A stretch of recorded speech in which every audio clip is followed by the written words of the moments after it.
Hello, everyone. Welcome back to Bamboo Batu, casual conversations on bamboo. Today we are talking about bamboo farming and species selection. You may have seen my earlier video about bamboo farming in the United States. It's one of my most popular videos. And if you're interested in bamboo farming, you are very likely going to be interested in this video as well about species selection. It's one of the more interesting, challenging, fascinating topics related to bamboo because there are so many species. Most authors and botanists say there are about 1,400, 1,500 species. Then species have different subspecies and cultivars. So the total number of different varieties could easily exceed 2,000. And of those, there are about 100 or so that are pretty interesting and important, either commercially or ornamentally for gardens. So let's jump right into it.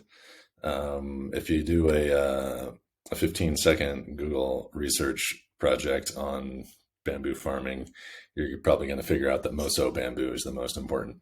But don't go rushing out and planting a bunch of Moso bamboo on your back 40 because although it grows super well in China, which is the country that produces the most bamboo, commercial bamboo in the world, it doesn't necessarily grow very well in Florida or Alabama or California. And it is a super important species for sure. They use it to make clothing, paper, building material, cutting boards, bamboo floors, everything that you think of with bamboo products. All the stuff that comes from China, which for the last 20 or 30 years has been by far the number one source of bamboo. That's all coming from Moso bamboo, Phyllostachys edulis. Edulis, that means it's edible. It is also good for bamboo shoots.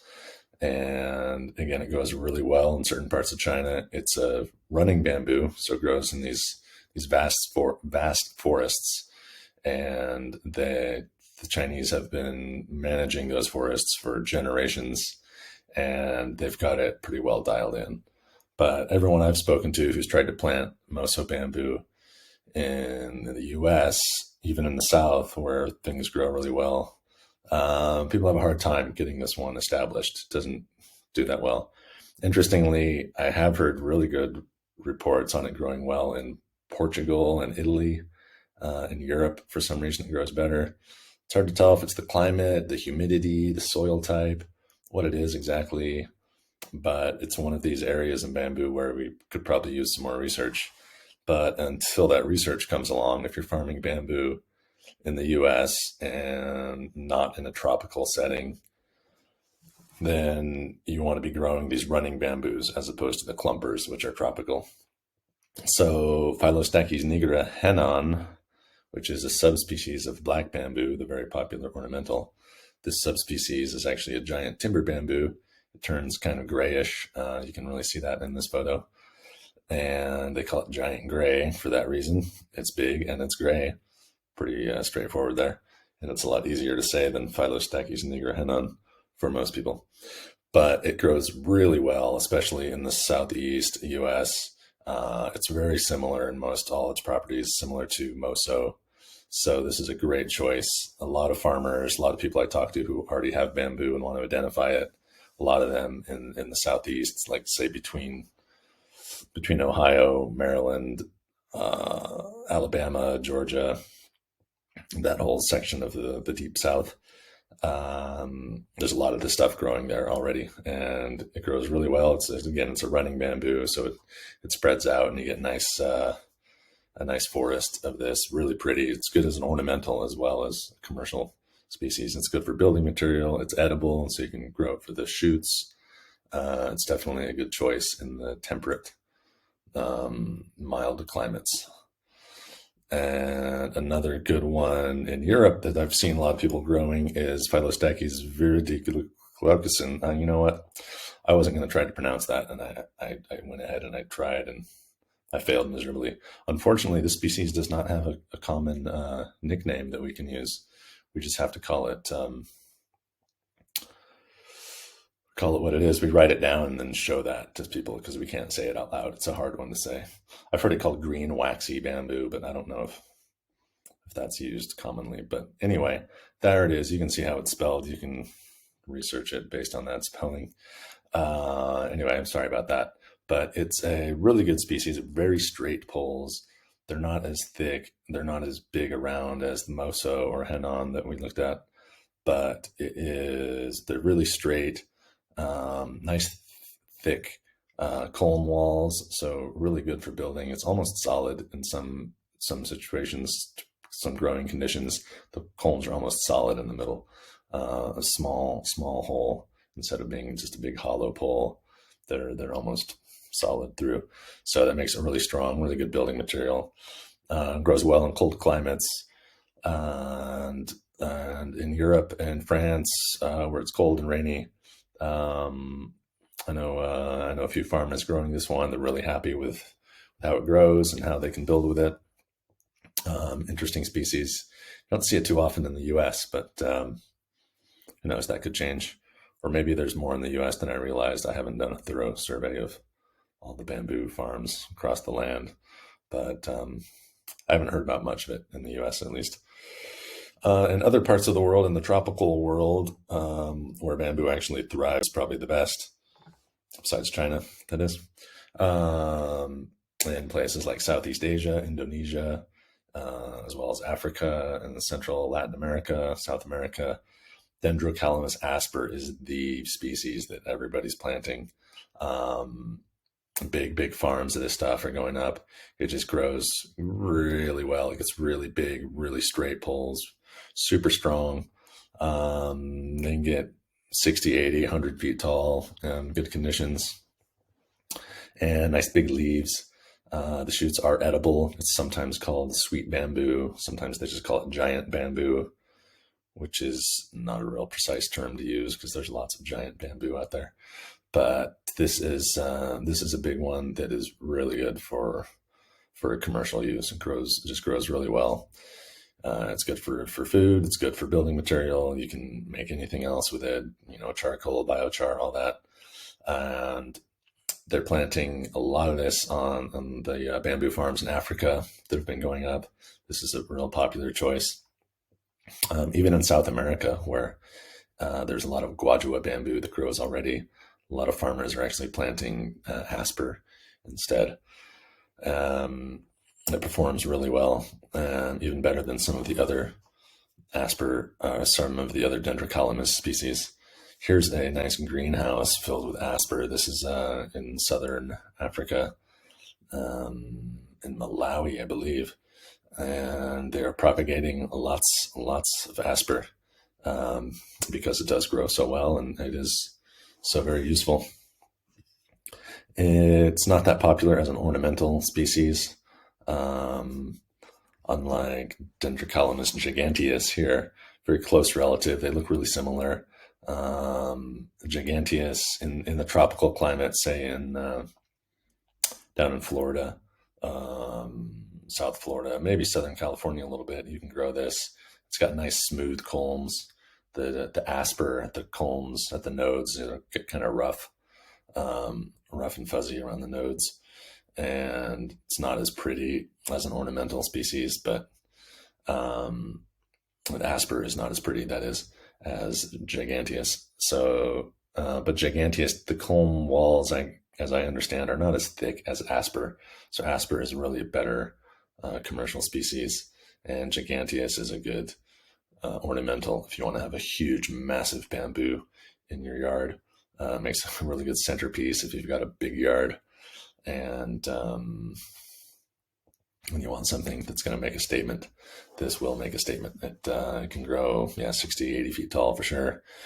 In the native habitat down in Indonesia, Southeast Asia, can get to 100 feet for sure. It's a big one. Another interesting species, Bambusa vulgaris, also called common bamboo. Vulgaris meaning common, Bambusa meaning bamboo, common bamboo. It is very common. This stuff probably started out in China, Southern Asia, but now it's everywhere. It's all over Africa. There's huge groves of this all over places like Nigeria and Cameroon and Ghana. It's all over Latin America, Mexico, Guatemala, Central America there. Um, I'm not sure how it got there, if it was maybe British explorers back in the age of empire, sailing around the world and transporting plants from here to there. And that's my theory, but um, we could we could probably research that a little bit deeper. But anyway, that's my theory of how it spread. Guys like Captain Cook sailing around the world and going to Hawaii and Polynesia and everywhere else and collecting little plant specimens here and there.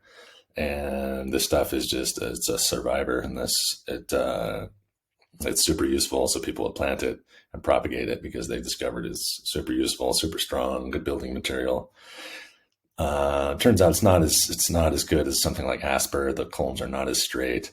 Lots of branches everywhere. It's kind of messy, but it grows so well that it is useful. It's really good for making charcoal and biochar, especially in Africa. It just makes a lot more sense to be harvesting this instead of cutting down trees for the charcoal, because they do use a lot of charcoal in Africa for heating and cooking, and they've cut down so much forest just for that. It is it's quite tragic, really, and that's one of the reasons why we're pushing for more bamboo cultivation down in Africa. And so this stuff is more or less native. I wouldn't say it originated there, but at this point, there's huge forests of it where it's become naturalized, at least in much of Africa and Latin America.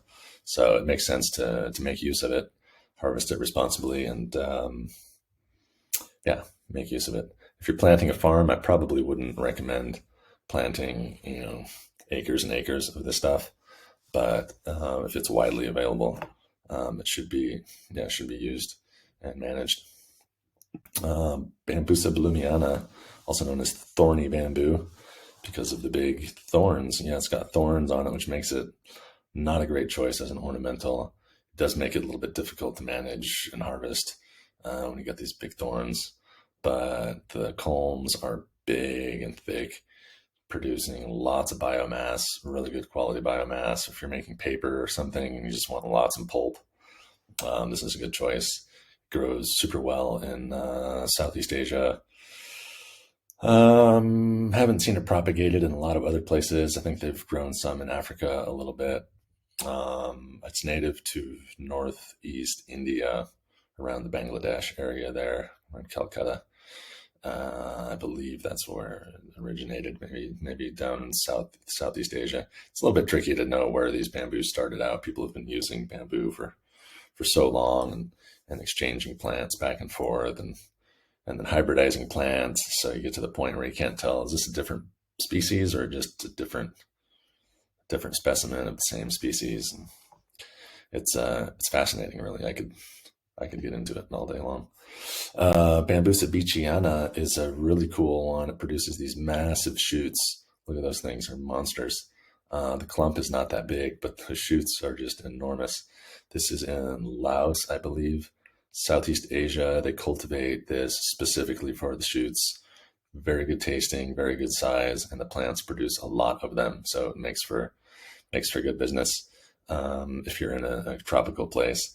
I believe they're planting some of this in Florida now because they've had trouble with the asper is tropical, and it's hard to grow a tropical bamboo commercially in a subtropical climate.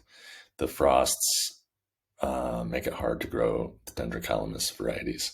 Bambusa is more of a subtropical, so it likes the hot tropical weather, but it can tolerate lower temperatures down to 20, 25 Fahrenheit without serious damage or stunting of the growth. So it seems to be a good choice in Florida.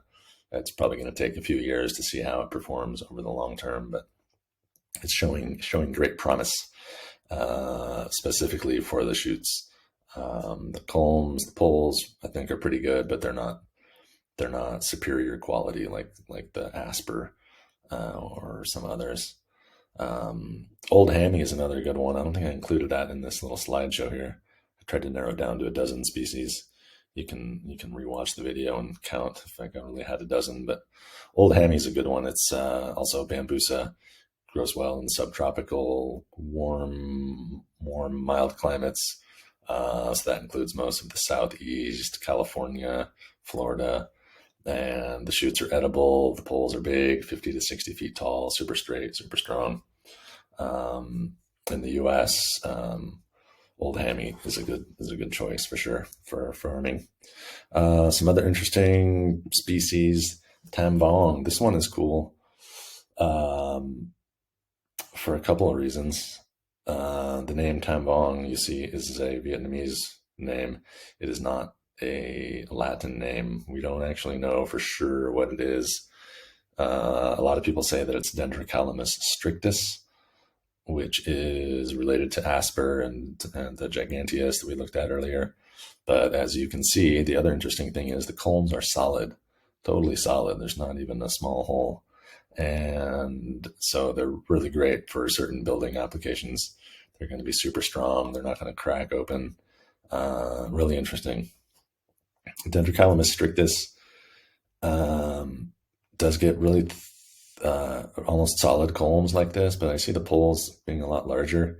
So I'm not sure if it's really Dendrocalamus strictus or if it's a subspecies of Dendrocalamus strictus, or maybe it's just Dendrocalamus strictus grown in a different climate where there's not as much rainfall, so the poles don't get as big, and the poles do get more solid when the plants aren't getting as much water. In the case of Dendrocalamus strictus, anyway.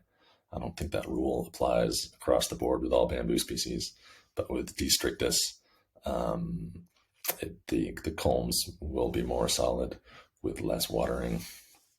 Interesting bamboo fun fact. And we also have a very important species, the most important species in Latin America, South America, for sure, is Guadua angustifolia. This is a massive timber bamboo. It's like the Moso bamboo of South America, Colombia and Ecuador. These beautiful, huge forests of Guadua, and they've been using it for generations as well, for construction especially. It's not edible, and that's too bad, but it is good for just about anything else. For some reason, I don't see people farming this really in many other parts of the world. Once in a while, I hear about some people growing it somewhere in Africa or Asia, but it's really unusual. I haven't heard of anybody growing it in the United States, but again, doesn't mean it's not happening, but it's not common, that's for sure. But it grows very well in the equatorial highlands of Colombia, definitely. And it's an open clumper. It doesn't grow in those dense clumps the way that those Dendrocalamus varieties do. It is a clumper, but the clumps are spread out.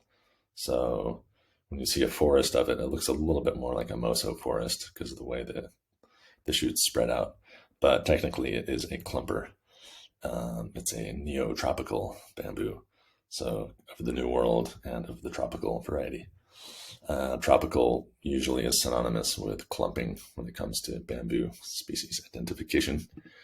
And that just about wraps it up. Here I am in a field of Phyllostachys vivax. This is Northern California. A cool spot up in Sonoma. Sonoma? Yeah. Sonoma County. Santa Rosa, I think that's where that was. Phyllostachys vivax, nice big timber species. Not a great one for farming. The culms aren't quite that thick. That is, the culm walls are not very thick. The poles are 4 or 5 inches thick, like other Phyllostachys timber species, like Moso and Henon that we looked at earlier. But the walls are not as thick, so it's not as strong as a building material as the others. But anyway, I just wanted to throw that picture in there because it's funny, and there I am having a good time in the bamboo. And that pretty well wraps it up. If you have any questions, let us know in the comment section. Remember to like the post if you liked it, subscribe if you want to, and tell all your friends, of course. Make Bamboo Batu your new favorite. And we'll see you next time. Thanks a lot.